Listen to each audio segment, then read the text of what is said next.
Bueno, primero el agradecimiento es mío. Muito obrigado por invitarme, ¿no? Me ha parecido muy interesante la intervención de los colegas de esta mañana, a los que también agradezco que se queden por la tarde. A veces no suele pasar. Igual hace... ¿Sí? Bueno, miren, yo, sobre todo al principio, lo que quiero decir es, yo les hablo desde la total humildad, humildad. No vengo a explicarles ni un milagro, ni vengo a explicarles lo que ustedes tienen que hacer. Yo creo que conozco bastante la realidad de Portugal, porque llevo unos años viniendo y compartiendo y aprendiendo mucho. Ustedes saben que en España hay muchísimo interés por la educación de Portugal, ¿no? Por los procesos que ha habido de frenar el abandono escolar y lo que a veces se entiende como los resultados de las competencias de los estudiantes, ¿no? Hay bastante interés. Cada vez que alguien de Portugal va a España, pues le hacen muchas entrevistas y quieren saber qué pasa. Como yo también les hablo desde Cataluña, Cataluña y Portugal tienen un número de estudiantes muy parecido. Me parece que en Portugal hay 1.700.000 estudiantes y en Cataluña pues hay 1.300.000, 1.400.000 estudiantes de la escuela obligatoria. Hablo de la escuela obligatoria. O sea que especialmente en Cataluña, cuando hablan de Portugal, dicen, bueno, pues se parece el número de estudiantes. Lo que no hay es tanta diferencia geográfica, ¿no? No hay tanta diversidad geográfica. Pero también en Cataluña, en Barcelona en especial, pero en otros lugares de Cataluña, hay muchísima inmigración. O sea que en las escuelas hay muchísimos estudiantes de muchas nacionalidades. Del norte de África, de Latinoamérica, de China, hay bastantes estudiantes. Ahora llegó una oleada de estudiantes de Ucrania. O sea que es verdad que hay algunas aulas que en 30 estudiantes, 30 idiomas diferentes de origen, ¿no? Es verdad que tiene algunas similitudes. Bueno, yo quisiera hablar también desde la esperanza. Quizá, a lo mejor en algún momento ustedes creen que soy demasiado optimista, digamos, ¿no? Pero yo quiero hablar desde la esperanza. Yo he estado 41 años de profesor de escuela secundaria y también de formación profesional. He trabajado mucho para los cursos de formación profesional.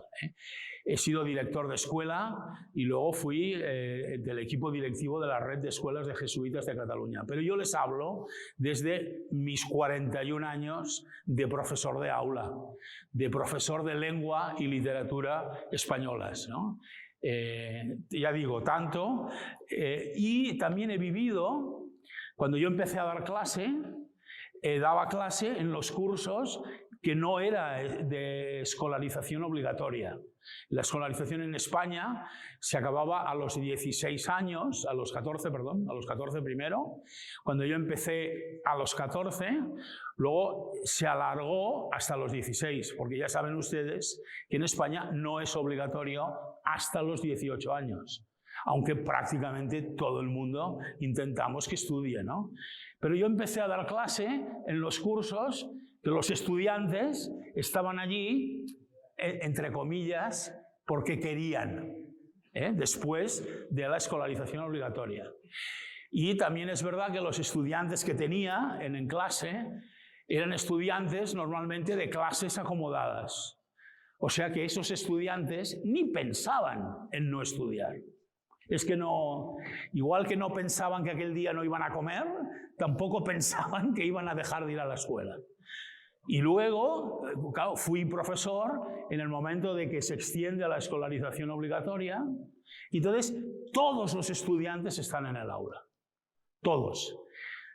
A ver si me entienden la broma, había un profesor de la Universidad de Málaga, José María Esteve, que falleció, que hacía charlas muy divertidas y decía, cuando empezó ese proceso, decía, en el aula ahora están todos, los asesinos, los ladrones, los violadores. Suerte que no están todos en la misma. pero venía a decir un poco, ¿no?, que realmente él ponía una metáfora. Esta mañana ustedes han hablado de las metáforas, la importancia que tiene la metáfora para entender la realidad, ¿no? Y él ponía una metáfora y decía, yo soy un profesor que estoy representando Hamlet, de Shakespeare, ¿no? Y ustedes son los espectadores y todos están muy interesados, han comprado su entrada para ver Hamlet. Y yo me doy la vuelta y cuando me giro, ya no están los que han comprado la entrada de Hamlet. Están todos los que no querían entrar en el teatro, los que no saben para qué sirve el teatro, los que no tienen una familia que a lo mejor les dice la importancia de ir al teatro. Y entonces es cuando viene, desde mi punto de vista, este cambio tan esencial que es, tenemos que resignificar en realidad cuál es el propósito de la escuela. ¿Cuál es el propósito? Bueno, fíjense, yo quería empezar primero haciéndoles una pregunta, que me gustaría que la pensaran y se la guardaran. Que la piensen y se la guarden, se la guarden para después, cuando podamos compartir un poco de diálogo. Pero me gustaría que, antes de empezar, que pensaran en esta pregunta. Bueno, yo he puesto las diapositivas en portugués. Tengo una colega argentina de origen brasileño, entonces a lo mejor alguno piensa, bueno, pero eso se dice en Brasil así, pero aquí no. Bueno, es un portugués de una brasileña, digamos, ¿no? O de una hablante brasileña.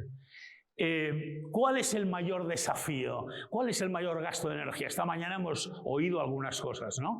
Pero me gustaría que ustedes también la personalizaran mucho. Para mí ahora, desde una perspectiva de visión de transformación, ¿cuál es el mayor gasto de energía personal en este momento?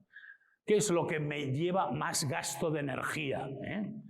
Fíjense que la palabra, yo he buscado que la pregunta no es casi ni siquiera de tiempo, sino energía. O sea, ¿qué es lo que al final del día siento? Esto es lo que me está gastando mi energía, ¿no? Los que son padres, yo tengo 3 hijos, ya la pequeña tiene ya a punto de cumplir 25, los demás son mayores, 36, 34. Y si me hubieran preguntado cuando eran adolescentes, ¿cuál es el mayor gasto de energía? Entenderlos. Mi mayor gasto de energía con mis hijos era entenderlos y saber cuál era mi papel. Entender cuál era mi papel. Pero era entenderlos y ver qué es lo que tenía que hacer. Son 3 hijos, 3 chicos, bueno, un chico y 2 chicas, fantásticos, fantásticos. Una es psicopedagoga, el otro se dedica al teatro y además canta. Y tengo una tercera hija que es de estas que son la excepción del sistema, que ya casi desde que nació leía. De hecho, casi aprendió a leer sola. Pero eso es una excepción del sistema. Con eso lo que quiero decir es que en realidad mi esposa y yo, creo que los 3 hijos son míos, creo que sí, hemos tenido 3 hijos y cada uno ha salido diferente. De genes muy parecidos. Pero cada uno ha salido diferente. Eso no, es menos, ¿no? Muchas más diferencias son las que nos encontramos en el aula, ¿no? Bueno, ¿cuál es nuestro? Y entonces sí que me gustaría empezar, creo, por contexto, ¿no? Algunas cuestiones, un poco que la pandemia, yo suelo decir que la pandemia disparó algunas alarmas, pero ya estaban allí. Las urgencias ya estaban, pero la pandemia las llevó a la luz de una manera más radical, ¿no? Fíjense, ¿qué pasó? Bueno, que el bienestar emocional se convirtió en un elemento esencial, pero se ha quedado. Se convirtió en aquel momento en un elemento esencial, pero se ha quedado ahora en la escuela, porque las escuelas están viviendo una tensión, un estrés emocional, autolesiones, ¿no? Violencia, que esta mañana pues también salía. Las escuelas están viviendo como si las emociones estuvieran allí encendidas, ¿no? También, fíjense, en la pandemia también aprendimos cosas, aprendimos también, de todo se aprende, pero aprendimos que una cosa eran las horas que están en la escuela y otra es los aprendizajes que tienen los estudiantes. Que son dos cosas que no son exactamente las mismas. Es más, en la situación que estamos viviendo, por aprendizaje, ahora entiendan no solo los aprendizajes curriculares positivos que queremos que tengan, sino todo lo que se aprende, todo. Yo puedo aprender a robar. Puedo aprender a hacer cosas negativas. Hablo de aprendizajes en un sentido amplio, ¿no? O sea que una cosa era, en la escuela también se aprenden cosas negativas. Algunos estudiantes aprenden cosas negativas entre ellos y acaban siendo pequeños grupos que se dedican fuera a lo que entre ellos han ido aprendiendo allí.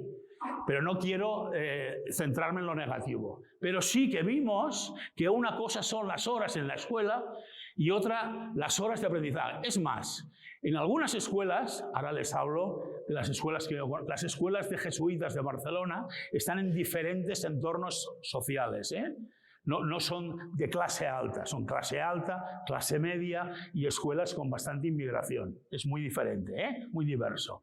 En algunas escuelas había estudiantes que decían: ¿para qué vamos tanto tiempo a la escuela si hemos aprendido muchas cosas con menos horas?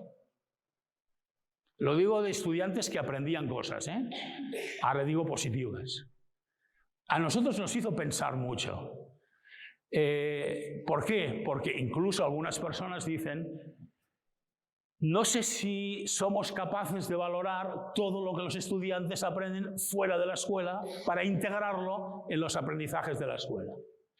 También aprendimos, y esta mañana había un ejemplo, eras tú que nos enseñabas aquella escuela de Guimaraes, ¿no? Aprendimos que los espacios, no solo los de casa, no los de nuestra, sino aprendimos que los espacios también educan, que los espacios también crean climas de aprendizaje.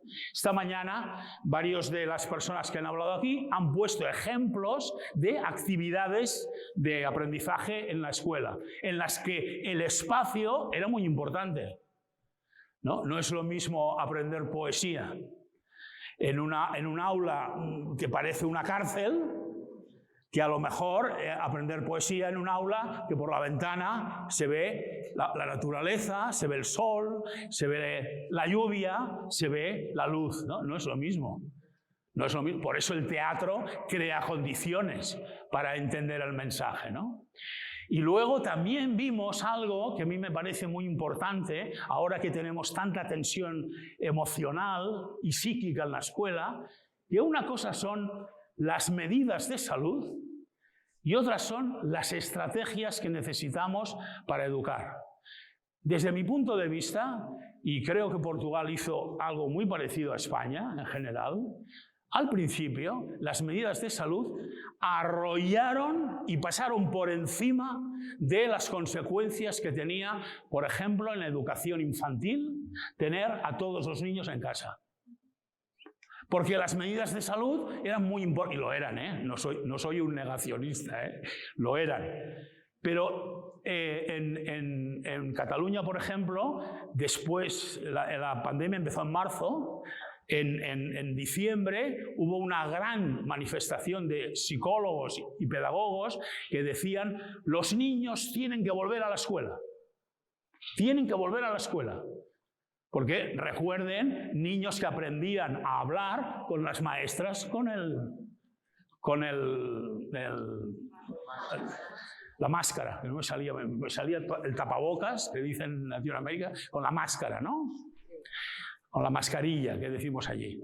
Y eso hacía que el aprendizaje del habla y de la misma lectura fuera muy diferente, ¿no? De hecho, recuerdan ustedes aquello que salió, que cuando conocíamos a algunas personas, las conocimos con mascarilla. Y cuando se quitaron la mascarilla, algunas personas nos parecían que no eran tan guapas como antes. Pero ¿saben lo que explicaban los psicólogos de esto, no? Que el ser humano tiene tendencia a embellecer a la otra persona. No era que fuéramos más feos, sino que nuestra cabeza está orientada a lo que veo, a hacerlo bonito. Y entonces al quitarlo, ay, claro, no es lo que me había imaginado, ¿no? Bueno, fuera de esta broma, ¿eh? ¿Qué aprendimos también? Aprendimos que el uso de la tecnología no podía ser para hacer lo mismo que hacíamos presencialmente. Lo aprendimos a base de tortas, decimos, ¿no? Porque las cosas no salían bien. Pero aprendimos que la tecnología tiene un papel síncrono y un papel asíncrono. Y vimos que algunas experiencias de dividir esto, entendimos que si vamos a la escuela, tiene que pasar algo significativo en la escuela para que la presencialidad sea realmente efectiva, estimulante y positiva, ¿no? Y vimos el problema del acceso digital, ¿no? Vimos también, claro, que no todas las escuelas estaban preparadas, y no hablo para llevar siempre un ordenador al aula, no hablo para esto. Pero si queremos hacer una buena clase de arte, por lo menos el profesor tiene que tener una conexión que cuando pone la imagen, cuando pone la pintura, salga bien. No hablo de grandes infraestructuras, pero sí hablo de las mínimas infraestructuras, ¿no? La personalización. También aprendimos que la tecnología nos podría ayudar, y esta mañana también se ha dicho, a la inclusión y a la personalización. Pero tenemos que usarla para eso, no para otras cosas, ¿no? Y aprendimos algo sobre el aprendizaje híbrido, ¿no? Aprendimos cosas que nunca vamos a tener que repetir, ¿no? Ustedes se acuerdan aquello de un profesor que tenía unos alumnos en el aula y al mismo tiempo tenía otros en casa, entonces no se podía mover mucho porque la cámara tenía que estar pensando en los que están aquí, los que están allá. Esto para la escuela obligatoria no es demasiado, no ayuda mucho, ¿no? O sea, en el fondo nos ha quedado esta especie de huella de desconcierto, de fragilidad, de estrés psicológico. Miren, un psicoanalista me decía, no es verdad que hayan aumentado las enfermedades mentales. Lo que está habiendo es un enorme estrés psíquico, que es diferente de estar enfermo mentalmente. Y es otra orientación. Y él decía, por ejemplo, dar a la presencialidad una verdadera fuerza relacional. Porque si no, la presencialidad no es que estemos comiendo juntos y cada uno mirando el móvil. Estamos juntos, ¿no? ¿Habéis comido juntos? Sí, todos juntos. Pero ¿estabais mirándoos juntos? ¿Estabais hablando? Hombre, esto ya es demasiado, ¿no? O sea que aprendimos también esa presencialidad positiva, ¿no? Esta incertidumbre, este bienestar que decía. Pero miren, yo creo que en la escuela es muy importante porque trabajamos con personas, porque los profesores, a pesar de lo que algunos crean, somos seres humanos, ¿no? Precisamente por eso, miren, aprendemos juntos, sosteniéndonos unos a otros. Y aprendemos mientras hacemos cosas. Aprendemos mientras hacemos cosas. Pero eso no pasa de manera espontánea, sino tenemos que crear mecanismos para que lo que ha pasado lo compartamos y signifique aprendizaje. O sea, es la teoría del metaaprendizaje. Han pasado cosas, reflexiono sobre lo que ha pasado, las comparto y acabamos cohesionando los aprendizajes. A ver, porque esta mañana ha habido alguna intervención que sobre el tema del aprendizaje, ¿no? A ver si yo me sé explicar en qué sentido lo digo, ¿eh? Yo, miren, sí que creo algo. El siglo XX, ahora hablamos en un contexto europeo, ¿no? Y europeo, América entera. Aún hay millones de niños que no van a la escuela en el mundo, ¿eh? Aún hay millones de niños que no van a la escuela. O sea que aún no se ha conseguido el derecho a la escolarización en el mundo. Pero en nuestros entornos, el siglo XX es el siglo que se consigue la escolarización universal, el derecho de los niños a ir a la escuela, y se consigue ese derecho. Pero yo creo que el siglo XXI es el siglo que tenemos que conseguir que los alumnos aprendan todos en la escuela. Y esto no es obvio. No podemos decir, miren, esta es mi opinión, ¿eh? No podemos decir que aquellos alumnos que no quieren estar en la escuela, mejor que se vayan porque molestan a otros. Yo creo que eso no lo podemos decir. Porque eso es como si en un hospital hubiera enfermos muy complejos y los médicos dijeran, mira, estos enfermos que se vayan y yo ya me centraré en estos otros. Podemos idear fórmulas, pedir recursos, por supuesto, pero también en nuestra cabeza tiene que haber una mirada en que estemos... Las grandes luchas en educación se han conseguido porque los profesores estaban convencidos de cosas. Las grandes luchas, los grandes avances se han conseguido porque los profesores estaban convencidos de algo, porque tenían una creencia. Y la educación inclusiva es una creencia. Yo, cuando fui director de una de las escuelas, nosotros integramos una escuela de un barrio obrero, una escuela que no tenía muchos recursos. Integramos unos alumnos que venían de escuelas de educación especial. Y integramos un grupo aproximadamente de 7 estudiantes, 7-10 estudiantes en secundaria. Y la responsable de mi escuela me dijo, Pepe, este no es un proyecto de los profesores de esos 7 alumnos. Es un proyecto de toda la escuela, o toda la escuela está convencida de que ese proyecto es positivo y está dispuesta a que aquello que le molesta que pase, y pasarán cosas, que aquellas dificultades que tendrán y pasarán, que sea un proyecto de convicción. Y entonces, bueno, pues claro, le dije, vale, ya te estoy entendiendo. Esto no es mirar, vamos a hacer esto y estos profesores se encargarán, sino sirvió para que toda la escuela aprendiera. Fue un proyecto precioso. El drama de ese proyecto fue que cuando salieron de la escuela tenían muy pocas oportunidades fuera de la escuela. Muy pocas. Pero cuando digo muy pocas es que hacía llorar la situación que se quedaban con 16 años ya acabando la escuela obligatoria. Después hicimos otra en primaria, pero allí nos llegaron estudiantes con unos diagnósticos mucho más agudos.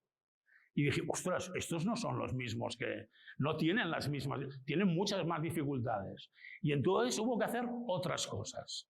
O sea que en el fondo, el derecho, ustedes fíjense, si ustedes conocen familias que tienen hijos con dificultades, me refiero con dificultades de tipo pues, cognitivo, de movilidad, esas familias quieren para sus hijos el derecho al aprendizaje. No solo que vayan a una escuela, sino que aprendan, que se sientan pertenecientes. Ese es uno de nuestros grandes retos. Por eso me gustaba hacer como esta, casi parece un eslogan publicitario. En el fondo es poner el acento en ¿estamos consiguiendo los aprendizajes que nos proponemos? Por eso, fíjense, la escuela obligatoria, nosotros obligamos a los niños y a los jóvenes a ir a la escuela. Planteémoslo, nosotros como sociedad obligamos a los estudiantes a ir a la escuela. Y además les decimos, oye, además de obligado, a ver si estás motivado. Además de obligado, a ver si haces lo que tienes que hacer. Pero la primera idea es, están obligados a ir. Nadie les ha invitado. Esto lo pongo más exagerado porque no son aquellos alumnos que yo tenía cuando la escuela no era aquella etapa obligatoria y yo le podía decir a un estudiante, oye, plantéate si lo que tienes que hacer es venir, plantéatelo, porque no es obligatorio que vengas. Es una formulación muy diferente, muy diferente. Por eso me parece a mí que esta idea de conectar con los alumnos, de conectar con los estudiantes, pues tiene que estar presente en la reflexión educativa. ¿Cuál debe ser entonces el papel de la escuela y de esos profesores hoy en esta situación? Pues yo creo que nosotros necesitamos, no tomen las palabras al pie de la letra si a ustedes no les suenan en lo que creen, porque no pretendo yo enfrentar Por ejemplo, no pretendo enfrentar aprendizaje de competencias con aprendizaje de contenidos, no pretendo hacer ese debate, ¿eh? Pero sí que creo que una escuela, un grupo de profesores en una escuela se plantean unos objetivos de aprendizaje y también educativos. A mí me cuesta mucho pensar que un profesor no es un educador. Otra cosa es que haga más de educador que de profesor. Pero en algunos contextos sociales, primero hay que hacer de educador para llegar a ser profesor. Pero no porque uno renuncie, sino porque si no, no va a conseguir que los que tiene delante le sigan. O sea que a mí me cuesta diferenciar eso, ¿eh? Porque educadores son los padres, es la sociedad, es mucho más amplio. Pero en determinados contextos, si queremos conseguir realmente que aquellos estudiantes tiren adelante, pues necesitamos ese acento, ¿no? Y por eso a mí me parece interesante que las escuelas reflexionen sobre cuál es este perfil de alumno de salida. Yo sé que en el Ministerio de Educación dibujó un perfil de alumno, pero miren, los gobiernos hacen cosas generales. Pero luego yo en mi escuela tengo que ir y decir, nosotros aquí, esta mañana me ha parecido entender que alguna persona lo defendía, ¿no? Nosotros aquí en este contexto, ¿cuáles son nuestros objetivos? Miren, ¿cuáles eran los objetivos para ese grupo de educación especial que se había integrado? Algunos objetivos, indicadores, eran que sean capaces de coger el tren y hacer un viaje de 100 kilómetros, comprar el billete, que les devuelvan bien el cambio, ir a esa ciudad, conocer algunos elementos culturales de la ciudad, tener un comportamiento civilizado y volver. O sea, como indicador de aprendizaje. Como indicador de aprendizaje, claro, estoy hablando de un sector mucho más pequeño, ¿no? Pero lo digo porque a veces nos encontramos con escuelas muy exigentes académicamente, muy exigentes, y en la fiesta de final de curso, después se dedican a destrozar farolas, los coches que están aparcados y a comportarse salvajemente. Y son escuelas de alto nivel académico. Decimos, ¿eh? O sea que no es exactamente automático que saber mucho te lleve a un buen comportamiento civilizado. Bueno, los alemanes, los nazis, lo demostraron en la Segunda Guerra Mundial. Tener una alta cultura y tener mucho conocimiento científico no les llevó a construir una sociedad justa. También lo vemos en Israel, a pesar de que es un tema más complejo. Una sociedad muy culta, una sociedad donde menos se discrimina a la mujer en esos entornos. Pero donde encontramos, entonces, que ese progreso no lleva exactamente a tener... No quisiera entrar en una polémica, porque estoy escaldado de esta polémica, pero quisiera un poco que siguiéramos este razonamiento, ¿no? O sea que al final la escuela es la que es capaz de generar experiencias de aprendizaje. Cuando digo experiencias, no me refiero a hacer cosas físicas. Experiencias, una experiencia de aprendizaje puede ser escuchar un buen profesor de clase magistral, por supuesto, 1 hora. Por supuesto que lo puede ser. Lo que no puede ser es escuchar durante 5 horas del día a profesores solo hablando, ¿de acuerdo? O sea que aquí experiencia es las actividades que nosotros organizamos, significativas, estimulantes y desde mi punto de vista que promuevan la relación entre las personas. Yo creo, en la escuela que yo conocí de alumno y la que yo conocí cuando empecé a ser profesor, era una escuela individualista, donde tus logros personales son los que valían para seguir avanzando.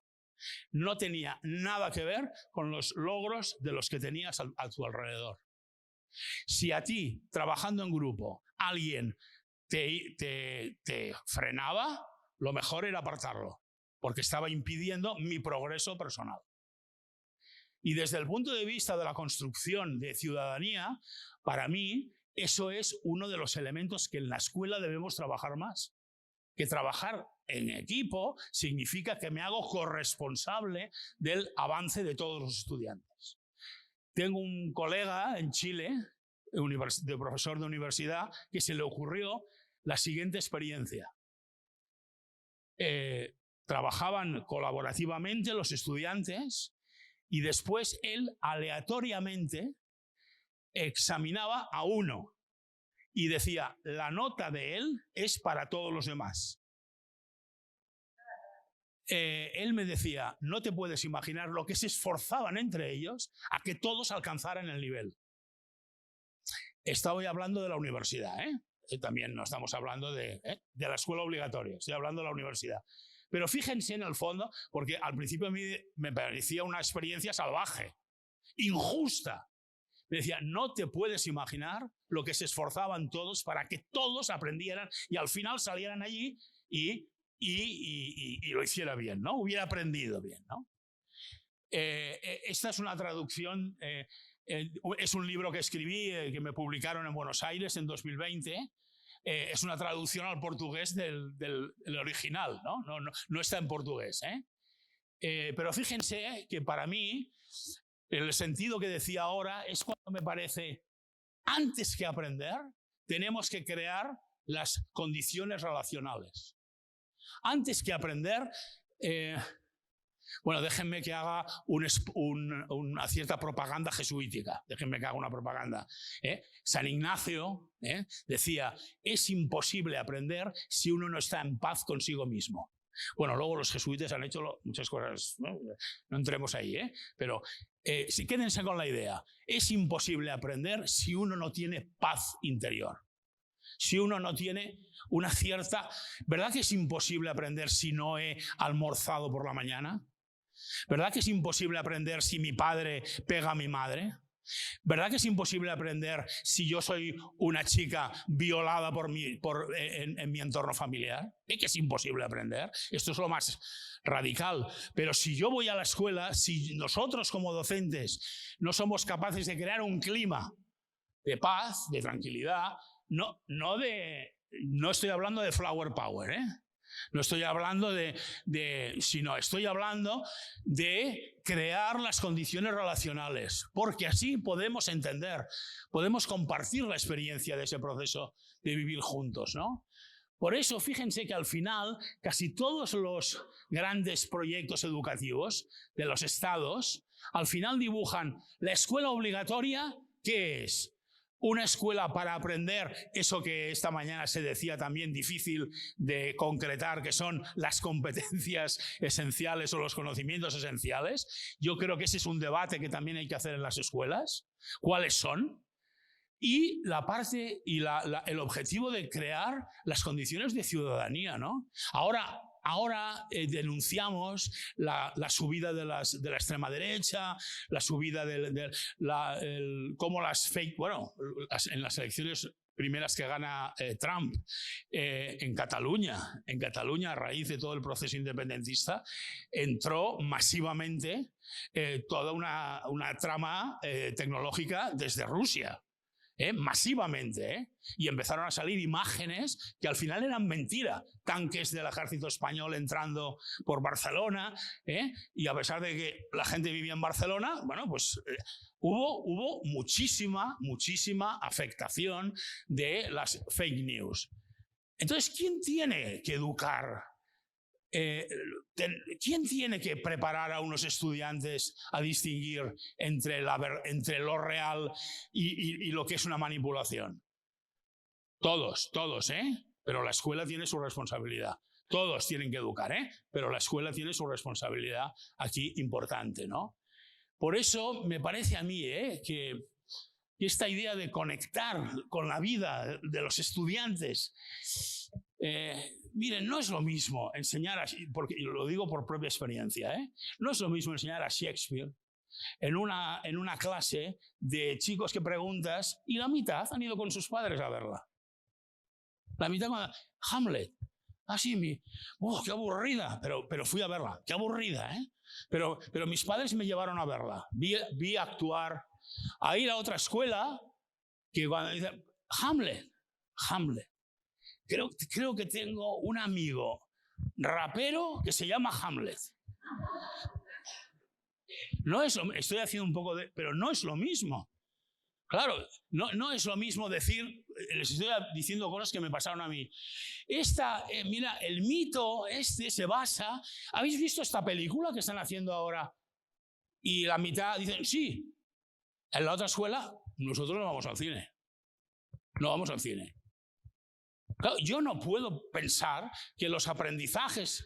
que el punto de partida, la famosa mochila, ¿no? La mochila que llevan los estudiantes cuando entran con 3 años, no con 16, con 3. Una vez, yo era tutor del último año y le dije a unos padres, ¿no? Les dije, mira, los profesores dicen que uno de los problemas que tiene tu hijo es que no comprende lo que lee. Y la madre me dijo, pues no sé, yo lo traje aquí con 6 años. ¿Y tú me dices a mí ahora que no sabe entender los textos? Yo lo traje aquí con 6 años. Claro, miren, para mí, no estoy, como estamos entre profesores, podemos hablar con tranquilidad, digamos, ¿no? Pero para mí fue una de las frases que me ha dicho una familia que más me dolió, ¿no? Porque tenía toda la razón. ¿A mí qué me explica? Me dice, ¿mi hijo es maleducado? No. Dice, eso en casa lo hemos trabajado.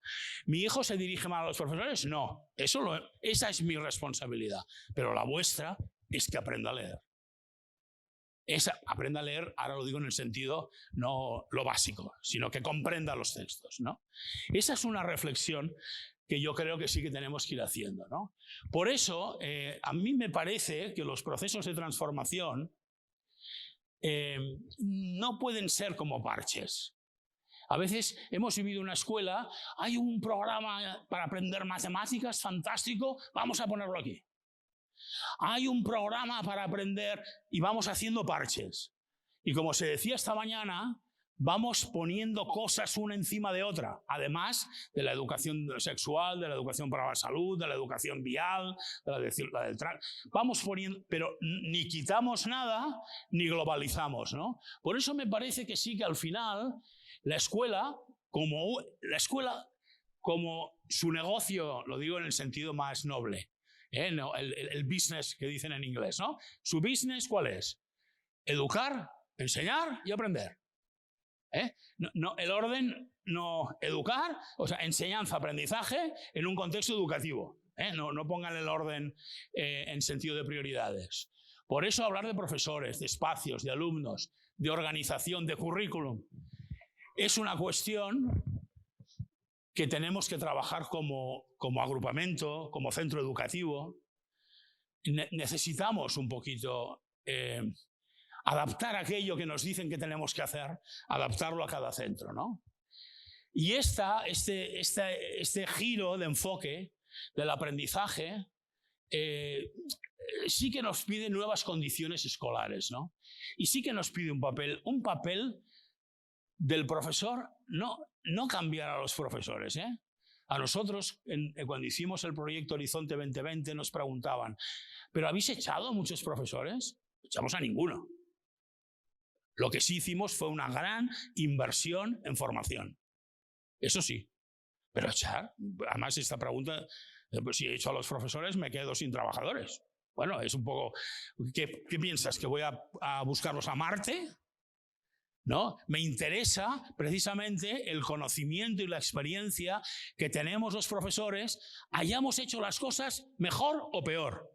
Pero eso ha producido una experiencia personal y de aprendizaje. Ahora, me interesa cómo orientarla hacia una mirada que sea un poquito, que reflexione. Porque fíjense, si hacemos una encuesta por la calle y le preguntamos a nuestros colegas, ¿cuál es el encargo, atribución, el encargo que a ti te da la sociedad? ¿Cuál es?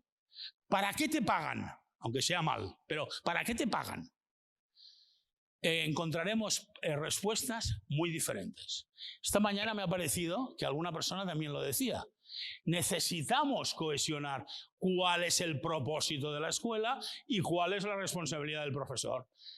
Y así podremos debatir. Unos creerán que su responsabilidad es solo explicar y que entiendan algunos y otros no. Otros pensarán que su responsabilidad es que estén a gusto, que sean felices, pero lo más importante, bueno, los aprendizajes, pero tenemos que cohesionar ese objetivo. Y eso lo podemos hacer si debatimos en los centros educativos, y yo les diría, este debate, cuanto más mezclemos el profesorado de infantil, de primaria y de secundaria, cuanto más los mezclemos, tenemos que, yo siempre he sido, claro, profesor de secundaria, pero tenemos que aprovechar mucho más el conocimiento y la inteligencia colectiva creada en la escuela obligatoria, aprovecharla mucho más. Supongo que en Portugal pasará lo mismo. Los maestros de primaria, las maestras de primaria, cobran menos que los profesores de secundaria. Eso ya es una declaración de principios. Y las de infantil aún menos. Eso es lo que la sociedad considera, que lo importante, perdonen ahora como el acento, lo importante es el conocimiento, no la edad en la que se empieza a construir la capacidad de alcanzar el conocimiento. Por eso, gracias. No, pero por eso, fíjense, dice, la mayor parte de estudios dicen a los 6 años, 7 años, prácticamente se podría decir lo que un estudiante es capaz de hacer. Entonces recuerden a aquella madre que me dijo a mí, yo lo traje con 6 años y ahora me dicen a los 18, porque esta frase me lo dijo con 18, que no comprende los textos.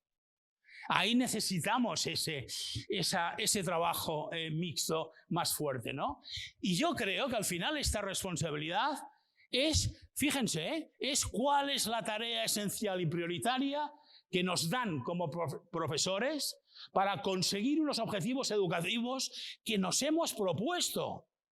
Porque los objetivos curriculares son muy generales. Aprender a leer y a escribir, ser buen ciudadano. Vale, bueno, bien, pero ni siquiera a veces conseguimos aprender a leer y a escribir. Por condiciones que hay. Por muchas. Miren, la escuela, no lo debemos olvidar nunca, la capacidad de influencia de una escuela es aproximadamente un 25% de las influencias que recibe un estudiante. La mayor es la de su casa, la de su familia. Después está la escuela, en porcentaje, pero muy más alejada. Y después está el entorno personal. Pero ahora es verdad que con las tecnologías todo eso ha saltado por pedazos. Y la sensación que tenemos es que la influencia de la escuela ha bajado. Porque ha subido el aprendizaje.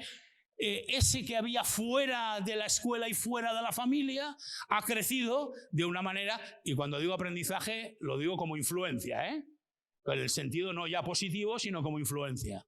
Y entonces ahí estamos nosotros, luchando por no bajar del 25%. Porque para muchos niños y niñas la escuela es la única oportunidad vital que tendrán en su progreso, Por eso es verdad, tenemos que debatir, tenemos que reflexionar sobre nuestra propia identidad, pero no para pensar que tenemos que irnos. Miren, yo, una cosa que a mí me duele, hablo de Cataluña, sé que en España es muy parecido. Yo fui profesor director de una escuela entre el 98 y 2019. En esos años hubo momentos de gran bonanza económica. Era muy difícil encontrar profesores.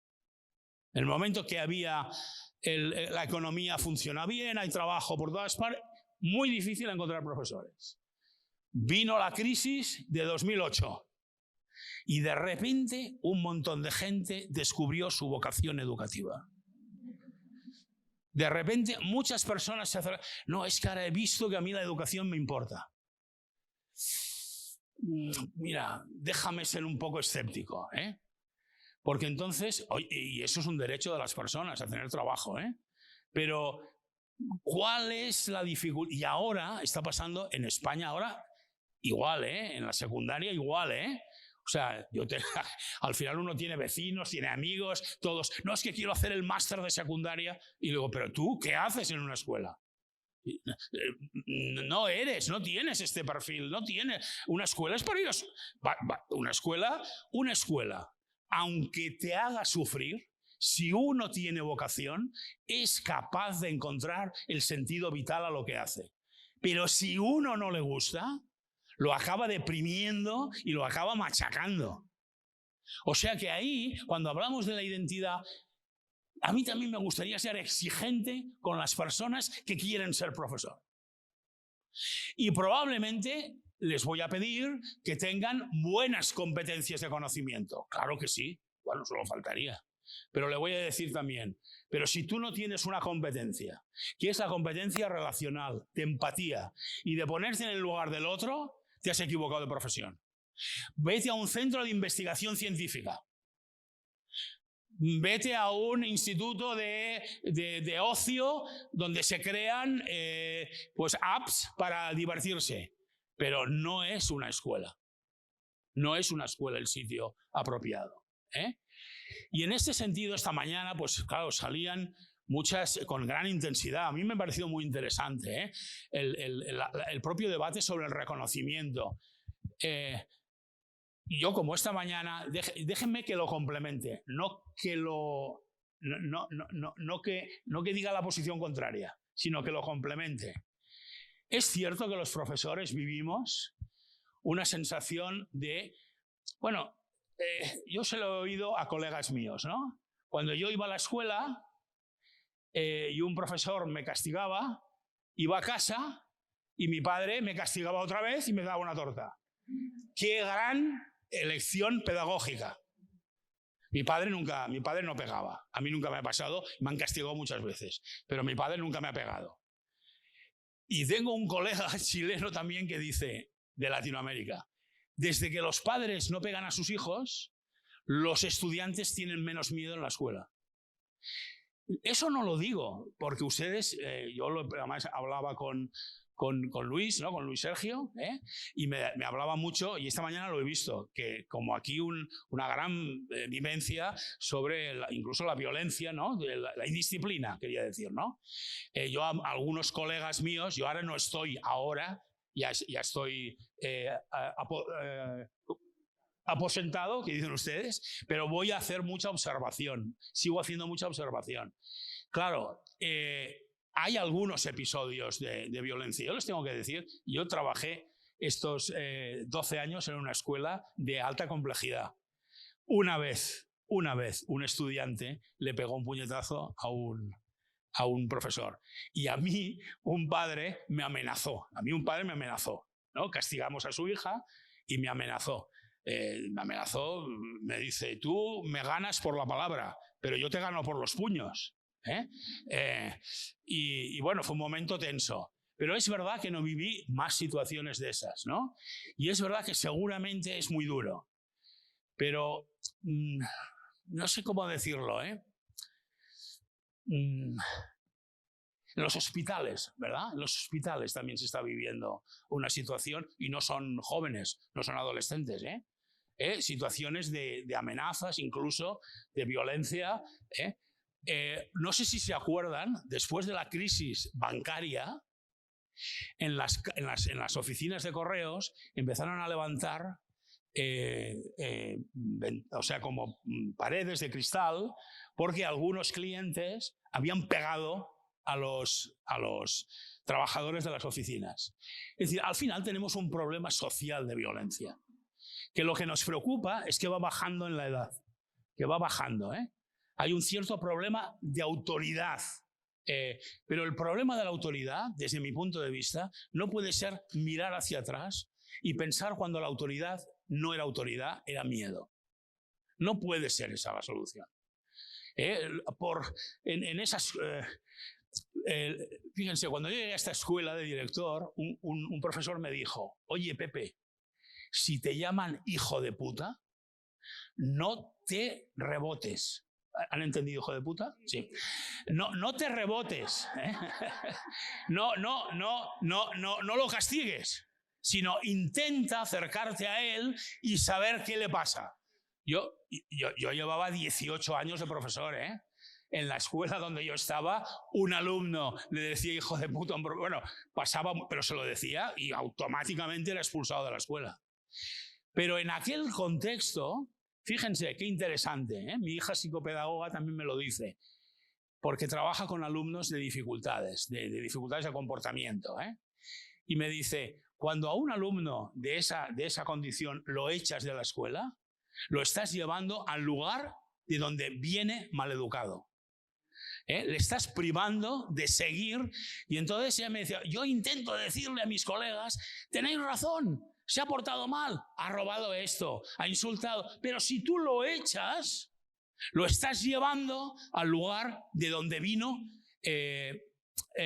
al lugar equivocado, digamos, ¿no? Entonces hay que buscar como otro tipo de soluciones, ¿no? Hemos hablado un poquito de esto, por eso ahora tampoco quisiera repetirme. Resignificar, al final, la resignificación de la escuela es mirar, es la mirada.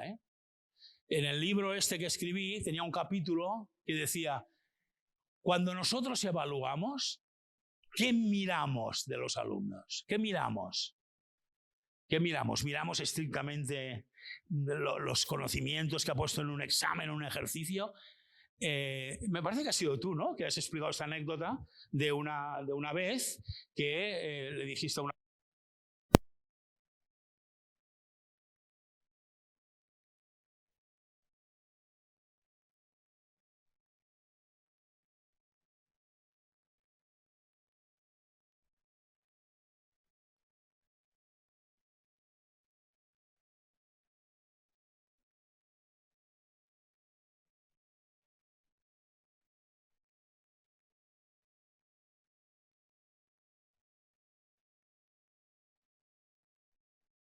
Es la capacidad que tendremos de que hagan... Esto está bien porque no sé si es un aviso del tiempo, porque voy cambiando de micro.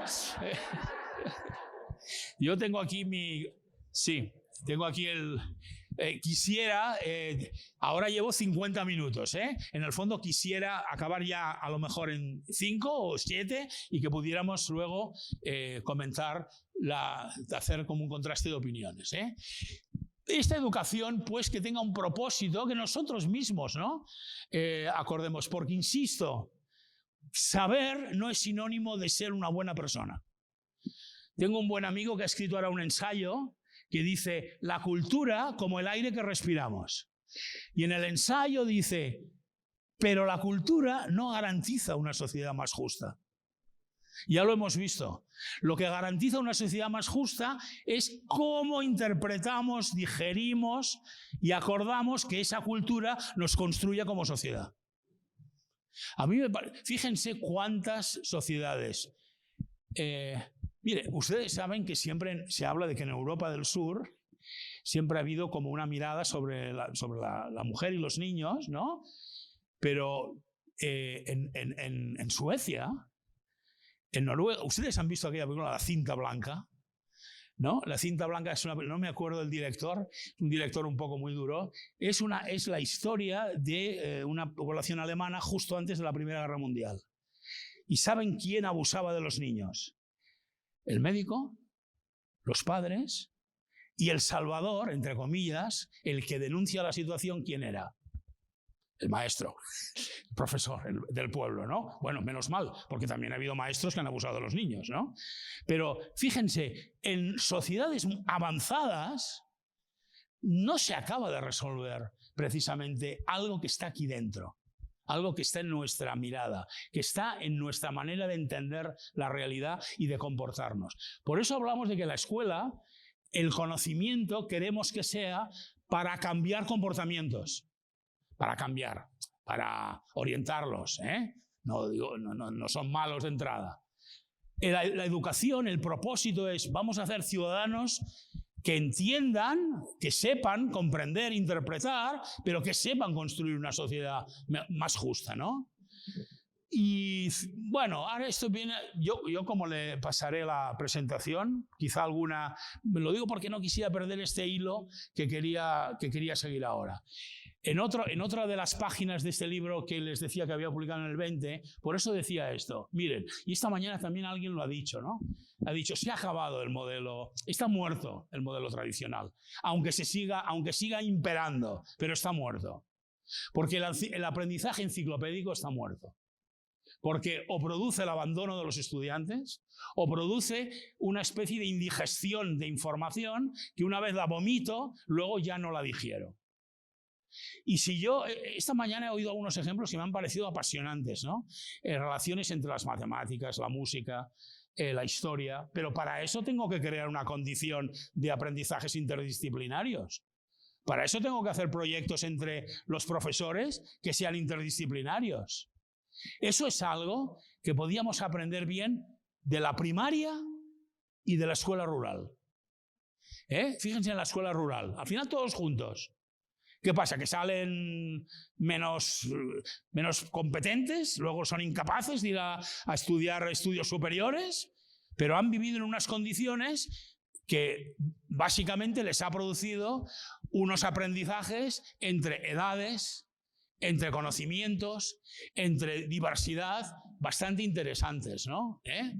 Y esta buena colega argentina tiene un libro precioso que les recomiendo, me parece que nos ha traducido al portugués, que se llama Enseñar distinto, pero es muy interesante. Y tiene una frase que me parece muy interesante como profesor, ¿no? Cuando uno se plantea, quiero que aprendan esto, pues parte de ese proceso de aprender a aprender significa que nosotros comprendamos cuál es el desafío que tienes y que hagamos que los estudiantes comprendan cuál es su desafío. Porque así lo podremos ligar, en el fondo, a preguntas, ¿no? Este es un libro también que Melina es coautora, la cita es de Carlos Magro, que en el fondo, y esta mañana también salía, queremos que haya pensamiento crítico, lo tenemos que practicar en la escuela. Queremos que los estudiantes se cuestionen cosas, tenemos que provocarlo en la escuela. No tenemos que pensar aquí que aprendan y que cuestionen fuera. Y desde luego lo que no tenemos que pensar es que tengan o que hagan las mismas críticas que yo. O sea, a veces tengo algunos colegas que llaman pensamiento crítico a que piensen igual que ellos. Que eso no es pensamiento crítico. Pensamiento crítico es cómo yo gestiono incluso en un aula cuando alguien dice algo que no es a mí incluso lo que me parece que tiene que ser la orientación, ¿no? Por eso hacer preguntas tiene que... Melina tiene una especie de, así como de frases, ¿no? Que dice esto, ¿no? ¿Qué quiere decir hacer preguntas? Preguntas que no se pueden contestar con un sí o con un no. Eso no es una pregunta. Es como el semáforo en verde o en rojo. No, esto no es una pregunta de pensamiento crítico. Preguntas que no se puedan contestar a un clic de Google. ¿Cuáles son las características de la literatura romántica en Europa? Google. Ahora, si yo me empiezo a preguntar, bueno, ¿por qué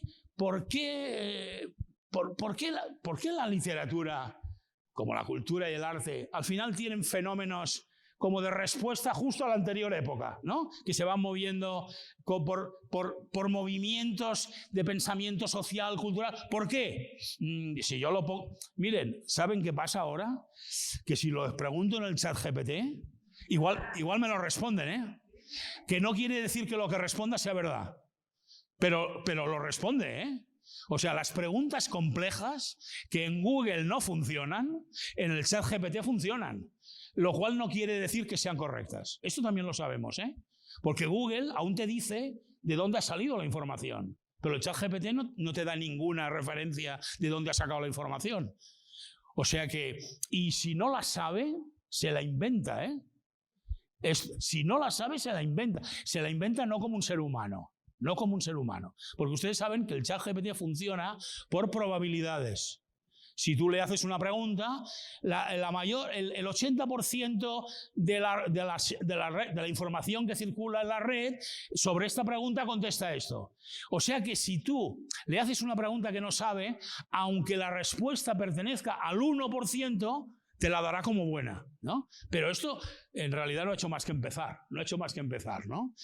Que sean preguntas ligadas a una realidad próxima al alumno no significa que un proyecto que nosotros empezamos comenzó porque había salido una noticia de unos inmigrantes chinos que vivían en el mismo sitio, en un camión, y dormían en un camión. Y una alumna, y entonces el profesor de historia dijo: hombre, mirad, nosotros en el programa tenemos que estudiar la evolución desde el feudalismo al capitalismo. Vamos a vincular esta pregunta tuya a esa evolución. Vamos a vincularla. Bueno, es un trabajo largo, no es un trabajo de te respondo en una clase, pero puede ser un buen motivo, ¿no? Y que sean abiertas para el conocimiento, que sean ventanas abiertas para el conocimiento. La escuela tiene que ser una ventana abierta. Tiene que ser una ventana en la cual las personas vean que sus vidas se proyectan más allá de su familia, más allá de su entorno, y sobre todo cuando estamos en entornos vulnerables, pues más razón, ¿no? Yo he seguido bastante las teorías de Elmore sobre la teoría del núcleo pedagógico, ¿no? Que tiene mucho que ver con la observación. Cuando yo entro en un aula, ¿qué observo? ¿Lo que hace el profesor o lo que hacen los estudiantes? Porque si observo lo que hace el profesor, no voy a entender nada. No porque el profesor se explique mal, sino porque no voy a saber qué hacen los estudiantes con lo que el profesor dice que hagan. Y yo creo que ese es uno de los errores que ha habido a veces cuando se ha querido como evaluar la calidad del docente. Entro en el aula y le miro al profesor. En un teatro, ¿a quién miro? Los ojos de los espectadores vibran, se emocionan, se ríen, o solo miro la obra. Hombre, si miro la obra, claro que tengo información, pero me puedo creer que es una obra fantástica y entonces me giro y la mitad de los espectadores se han marchado. O sea que ahí hay una pregunta esencial. En la relación entre el estudiante, el contenido, el docente, ¿cuál es la tarea que está haciendo efectivamente, ¿no? ¿Qué es lo que ha comprendido que tiene que hacer, ¿no? Y luego hay instrumentos. Cuando hablo de instrumentos, no digo que toda la escuela... Yo siguiendo el hilo de las reflexiones de esta mañana, mi opción siempre ha sido una escuela de metodologías muy diversas. Como si fuera... ¿Cómo se llama este instrumento de la música? Ecualizador. ¿Saben un ecualizador? Los graves, los agudos...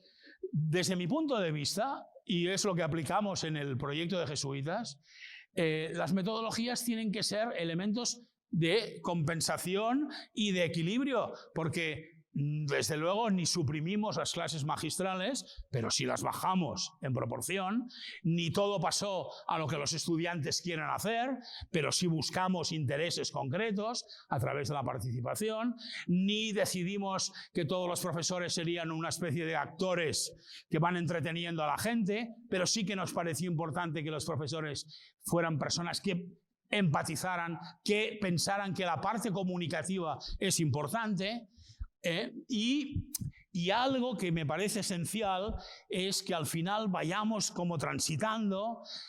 A mí siempre me ha producido mucha admiración en los equipos de salud que se reúnan los médicos para discutir sobre los tratamientos y los diagnósticos de los enfermos. Yo he dirigido muchas juntas de evaluación.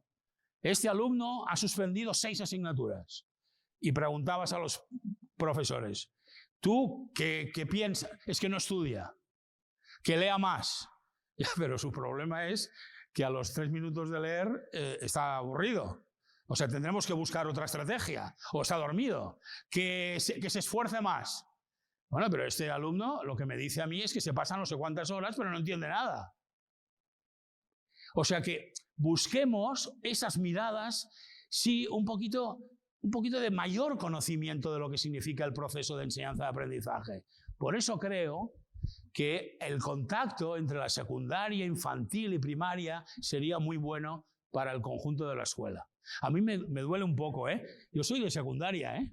Pero me duele un poco escuchar a un colega de secundaria cuando dice, es que estos estudiantes no comprenden nada.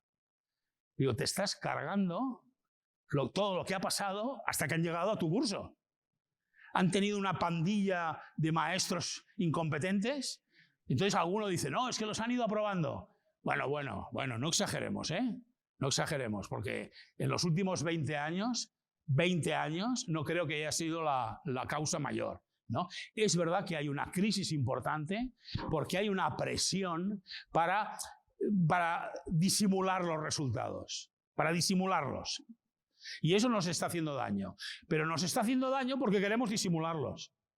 No cuando deberíamos buscar soluciones para que no pase, digamos, ¿no? Y la escuela, como he dicho antes, no lo puede resolver todo. Bueno, es que no puede.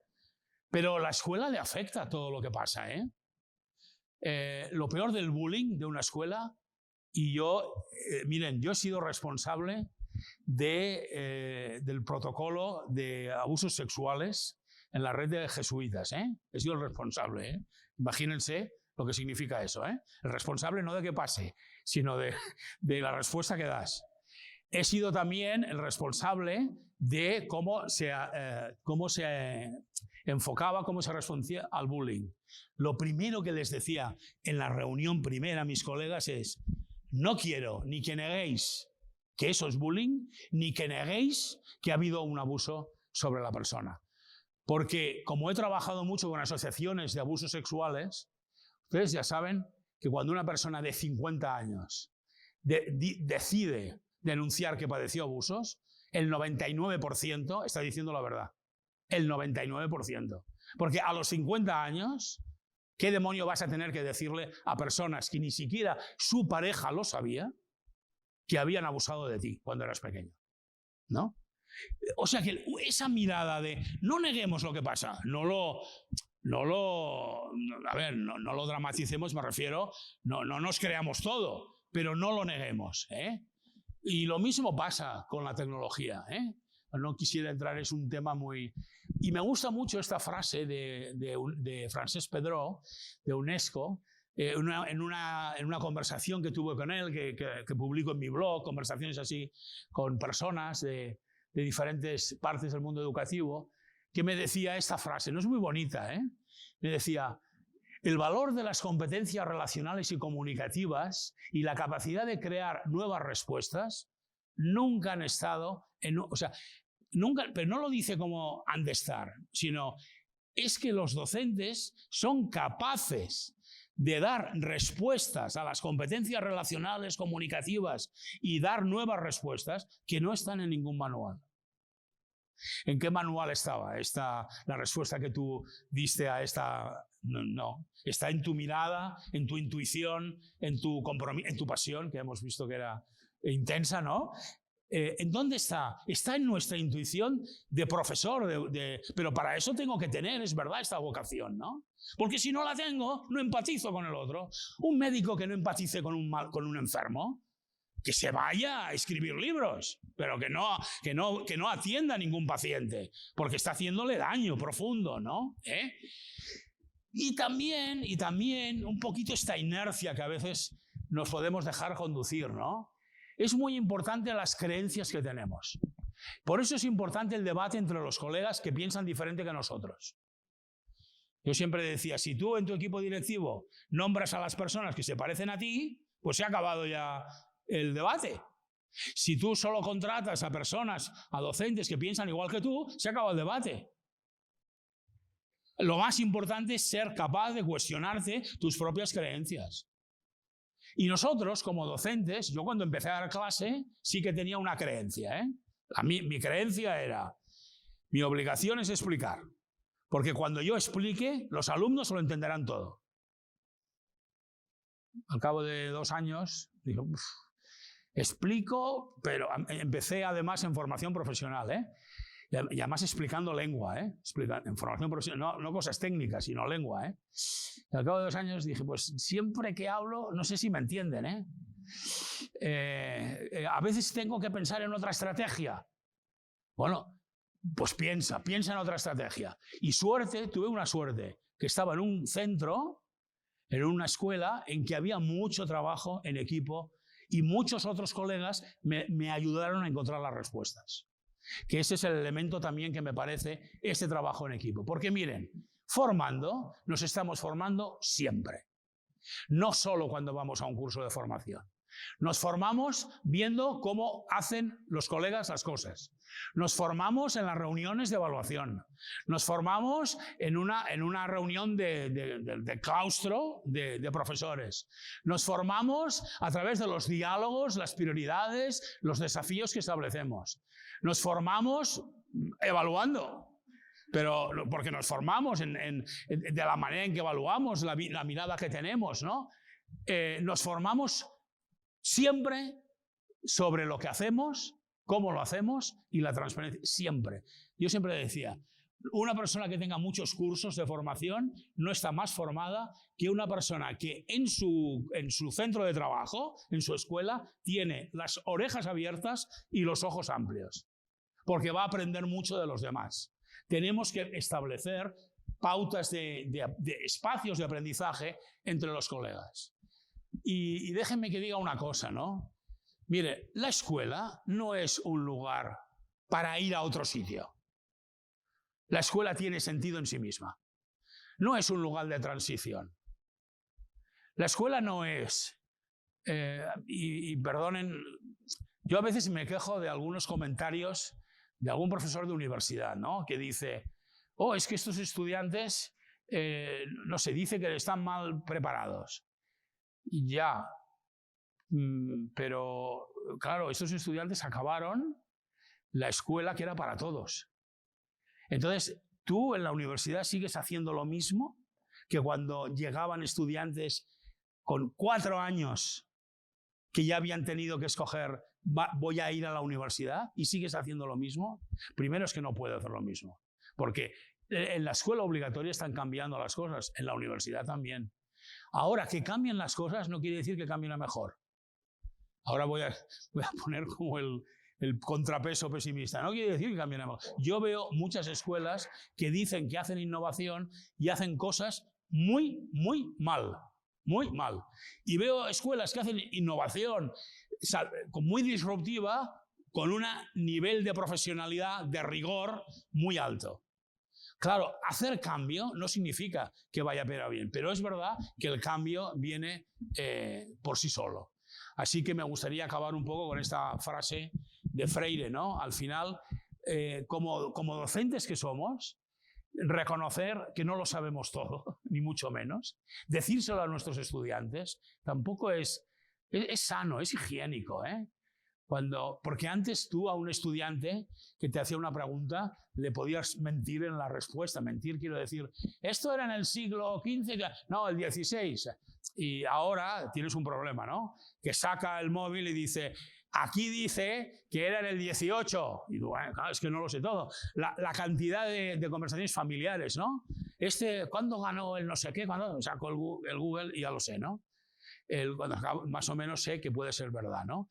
Pero esta actitud de aprender siempre, de hacerlo desde la conciencia de lo bonito que es pensar que siempre estamos aprendiendo, ¿no? Y no les quiero... Este es un libro, esta es una frase, no la voy a leer, es un libro que acabo de terminar, que me publicarán en el mes de abril, también en Buenos Aires, que la tesis del libro es la necesidad de rehumanizar la escuela. Esta mañana ha salido muchas veces esta idea, ¿no?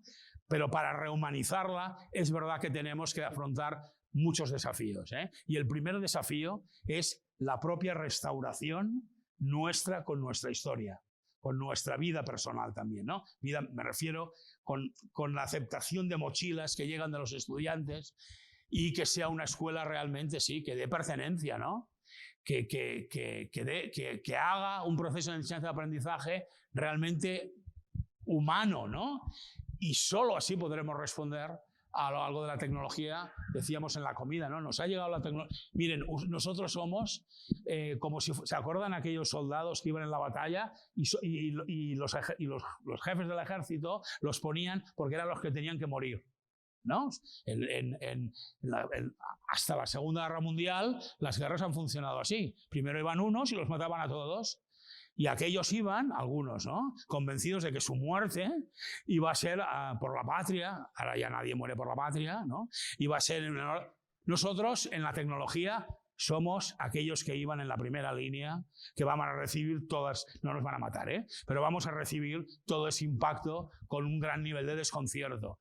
Bueno, vamos a intentar que nos acompañe por lo menos esta fuerza humana, esta fuerza de convicción, de pasión, de ilusión, de esperanza que decíamos, ¿no? La escuela tiene que ser un lugar de esperanza, Muchas gracias.